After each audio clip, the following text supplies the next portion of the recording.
Y'all, I think that matte lipsticks are making a comeback. I didn't think I'd say it in 2024. I feel like a lot of people are still on the lip oil, gloss, tinted lip balm train, and just glowy makeup in general is still such a big trend. But I have been noticing a few new matte makeup releases, including the new Wet n Wild Soft Blur Matte Lipsticks. I'm stoked that I finally got my hands on these, so I'm gonna be swatching all 6 shades for the first time on camera and sharing my raw first impressions. But first, if you're new here, hi, my name is Miranda. This channel is dedicated to budget beauty. If that sounds like your vibe, hit subscribe. Now let's go over some quick facts about these Wet n Wild Soft Blur Matte Lipsticks before I swatch them so we know what we're getting into. So these are supposed to give super silky, semi-sheer, natural diffused, and blurring color.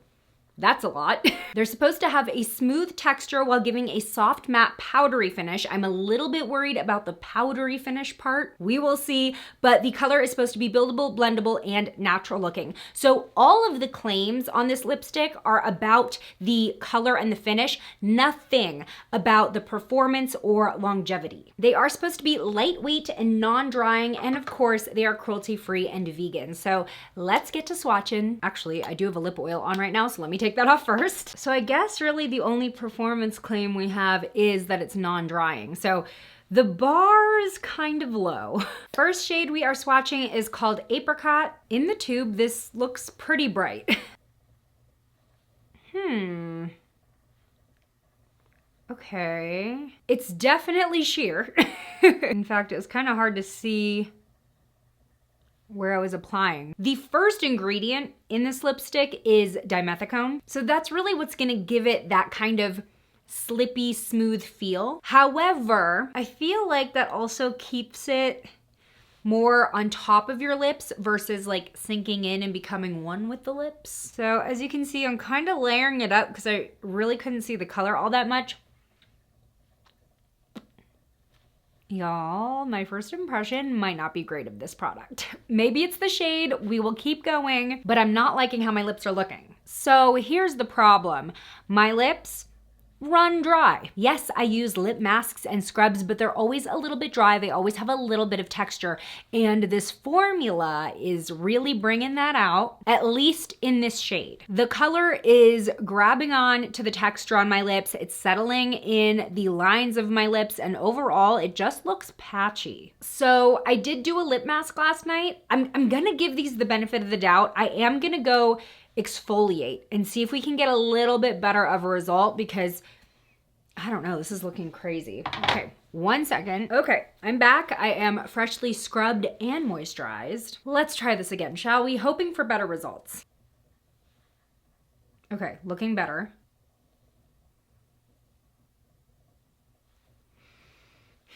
Definitely smoother.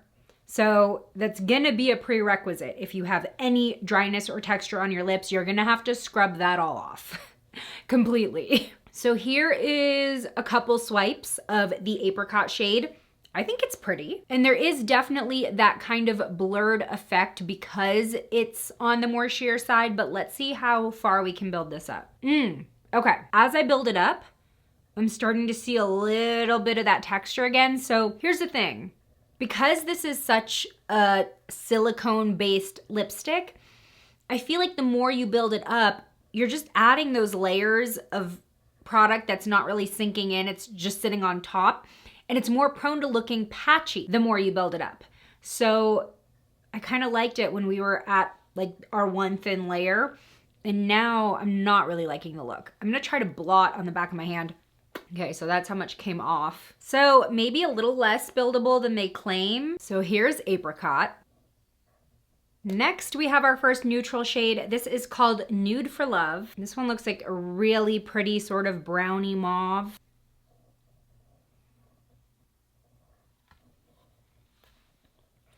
Y'all, ugh. I just don't think they're making my lips look very nice. They are making them look way more textured and crusty. I didn't even swipe that much that time, and it's still giving me a little bit of those vibes we had with the Apricot shade before scrubbing. I think it might be a little less noticeable than the Apricot shade just because it is more neutral, but I am seeing the color catch on texture on my bottom lip, and then on my top lip, I don't really have dry patches, but I do have a lot of lines, and this is just accentuating them. Here was Nude for Love. This is another one of the bolder shades. It's called Bali Blossom. It looks sort of like a coral pink. This shade is beautiful. This would be like a go-to pink for me for spring. There's still a tiny bit of texture coming through on the inner portion of my bottom lip. Yeah, I'm confused. So here's Bali Blossom. They're really just not looking as smooth and even as in the product photos on the brand's website. Like, those looked like they were gonna be this beautiful, smooth, soft matte finish, and I am not getting that. Like, I don't feel like I'm even getting enough color to achieve that look. Okay, so the red just completely fell out of the tube onto my floor. Okay, we're just gonna put that back and pretend it didn't happen. Do as I say, not as I do. This shade is Little Red Rosette, obviously a red shade. I gotta say, I'm getting less and less optimistic as we go. Now wait a second, this one's looking way smoother than any of the other shades we've tried. Meanwhile, it's like rolling around in the tube because it's not actually attached. Okay, why is this the best one and it's broken? This one looks great on my lips. So these are just hella inconsistent. First of all, this color, beautiful wearable red without needing to be like the statement of the look because it's not super bright. I literally see no texture at all with this one. This is what I was thinking all of them were going to look like. Maybe the slightest bit more pigmented, although I'm scared to build it up now because this is perfect. This is the look. Okay, I'm just gonna try a little bit more, get that color up. Okay, this one builds up really nicely. As I build it up, it's not becoming patchy or anything. Okay, so this is the only one I really like so far. I can definitely see myself actually using this one. So this one was Little Red Rosette. Best one so far for sure. Ooh, that one kind of left the slightest stain too, which I would assume contributes to it looking like it's on longer. Next up, I'm really excited about this shade, Homecoming Queen. Looks like a beautiful berry. I don't even know what to hope for at this point now. This one's looking kind of smooth too. This one's looking good. And again, this one looks really darn smooth on the lips. I feel like this one is living up to the claims that the product is supposed to be delivering. Really pretty, kind of blotted matte look. And my lip lines actually look smoothed out. So that was Homecoming Queen. Last one we have to swatch is I'm Shy. This one is another neutral. It looks like a bit of a deeper mauve than the other one that we swatched. This one just feels really sheer because it's a neutral. The color is close to my natural lip color because I'm really having to kind of pile it on. Okay, this one is building up really nicely without adding texture. So this one's looking good too. Looks smooth and even, not patchy at all. So this one was I'm Shy. I have a hypothesis, bear with me. Those first three just were not giving smooth and blurred. The last three looked really good. I have a suspicion that every time I'm wiping the lipstick off to swatch the next shade, I'm exfoliating my lips more and more. Like, just the action of wiping them down is getting rid of a little bit of dead skin every time. I'm wondering if we go back to the Apricot shade, if it's gonna look as smooth as these last three did. Oh, it's actually called Apricot Smoothie. I did not see the smoothie part before. Yeah, not really. Yeah, this shade still looks patchy on me. And it's still catching on texture that some of the other shades did not pick up. Yeah, you can kind of see a little bit of that texture toward the center on my bottom lip. Still not as bad as the first time we swatched this shade, but Yeah, there's still something about this color that's not playing well with my lips. I'm gonna try Nude for Love again one more time. I really just wanna make sure I'm giving these a fair shot, you know? I already see the same thing happening. Okay, I am back in Homecoming Queen. Just now off camera, I did swatch every single shade again because I wanted photos in every color, but also I just wanted to be thorough. And now it is a replicated result that the first 3 shades are definitely showing more texture and unevenness than the darker 3 shades. It is what it is. That's what's happening on me. What I want to do now is see how well it holds up against a meal, because again, there are no wear time claims, and because this is so dimethicone-y, I am curious whether or not it's just going to slip off my lips. So let's go test it. This is lunch. This is my first time having this from Trader Joe's. I know that it went viral last year on TikTok and then literally sold out for months, but it is so good. Also drinking out of my straw during lunch. I am seeing like a hint of lipstick on the straw.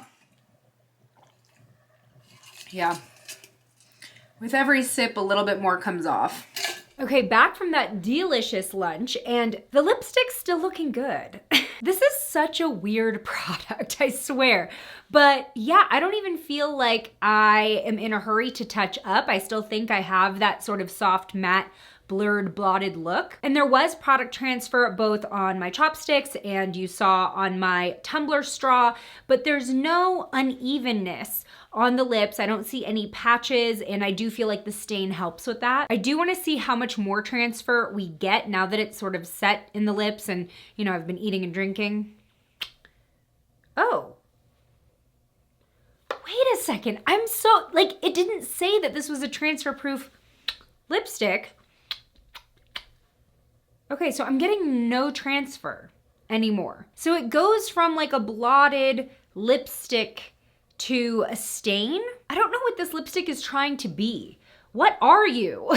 Also during lunch, I was looking at the Wet n Wild website and there were photos of what this lipstick is supposed to look like when you build it up. And the photos look like an opaque, creamy matte finish. And I don't feel like I was able to get that at all with any of these shades. I feel like as you build it up, you're still getting that sort of powdery, blurred effect. Never did it look like a really opaque layer of lipstick. And this is why I'm so confused about this product, because I feel like half of the shades fall very short of the claims and the other half exceed the claims, question mark, because of how this still looks after eating. And now that the initial like top layer wore off from eating and drinking, I'm left with this stain that is not going anywhere. But another aspect that exceeded my expectations is that there's no feathering at all. And I did actually overdraw my top lip by just a little bit, and there really isn't any blurring, no feathering, no bleeding. So another claim that they actually didn't make that is a plus in my book. Okay, there is a fragrance, but it's very subtle. I would say it's like birthday cake, kind of a sweet scent, but yeah, not as strong as some of these other brands are putting in their lipsticks. And I certainly can't smell it lingering when it's on my lips. Now let's talk about some of the other claims that the brand makes about this product. I do agree that they feel lightweight, and technically, I guess they are non-drying, but they're not moisturizing either. And considering this is a silicone formula, it is kind of creating that barrier over your lips, so it'll kind of help you maintain the moisture you already have in your lips, but it's not going to add any more. In the description, it says it leaves your lips feeling soft and comfortable.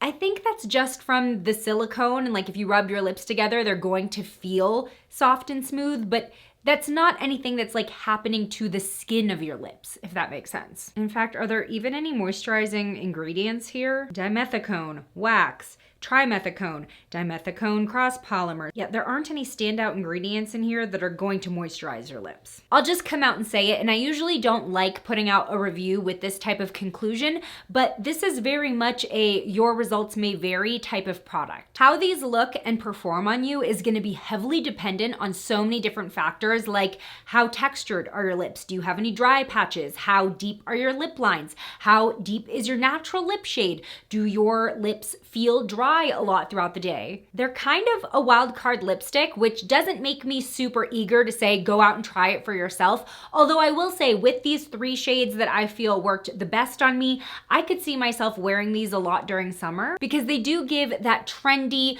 blurred lip look as if you just got finished eating a popsicle or fruit and you're left with that sort of stained appearance. I think it's cute and I think it's youthful. So I gotta know, have you tried these Wet n Wild Soft Blur matte lipsticks yet? What do you think? What has been your experience? And if you haven't tried them, are you interested after this review? I don't know. I feel like this was such a chaotic video. Or at least, do you like the blotted lip look that it gives? If you want to keep watching, join me over in this video next where I test out drugstore makeup that was released between 7 to 10 years ago to see if they still hold up in 2024. I'll see you over there. Bye!